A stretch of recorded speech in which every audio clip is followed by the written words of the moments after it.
राष्ट्रवादीच्या खासदार सुप्रिया सुळे अचानक आक्रमक झाल्यामुळे पक्षात नेतृत्वाची लढाई सुरू झाल्याची चर्चा रंगते। मात्र पिंपरीमध्ये माजी उपमुख्यमंत्री आणि राष्ट्रवादीचे ज्येष्ठ नेते अजित पवार यांनीही आपली आक्रमक शैली कायम ठेवत मुख्यमंत्री आणि पंकजा मुंडेंना टार्गेट केले।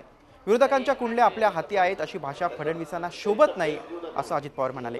पंकजा मुंडेंवर देखील त्यांनी टीका केली। तर सुप्रिया सुळेंबाबत विचारलेल्या प्रश्नाला मात्र हा पक्षाचा अंतर्गत मुद्दा असल्याचं सांगत बगल दिली। काय बोलू नये हा ज्याचा त्याचा शेवटी अधिकार असला तरी आपण एक राज्याचे प्रमुख आहोत। तिथं बसल्यानंतर ती व्यक्ती कुठल्या एका पक्षाची राहत नाही। सर्वांचेच प्रश्न सोडवण्याचा आम्ही मनापासूनचा प्रयत्न करायचो, त्याच्यात आम्ही राजकारण आणायचो नाही। आता कोणी राजकारण कोणी आणावं आणि कोणी पूर्ण महाराष्ट्र आपला आहे म्हणून तिथं काम करावं हा ज्याचा त्याचा वैयक्तिक। एका भारतीय जनता पक्षाचं शिवसेनेचं सरकार असणाऱ्या एका महत्त्वाच्या मंत्र्यांनी त्या पदावर बसल्यानंतर अशा प्रकारची कुणा शास्त्रीजींना धमकी देणं हे अतिशय चुकीचं आहे। महाराष्ट्राची जनता हे कदापि खपवून घेणार नाही।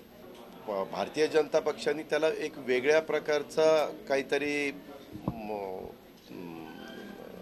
आधार देण्याचं काही कारण नाही की हे असं काहीतरी ह्यांच्यात चाललंय म्हणून। आम्ही आमच्या पक्षांतर्गत काय करायचं तो आमचा प्रश्न आहे। झी 24 तास रहा एक पाऊल पुढे।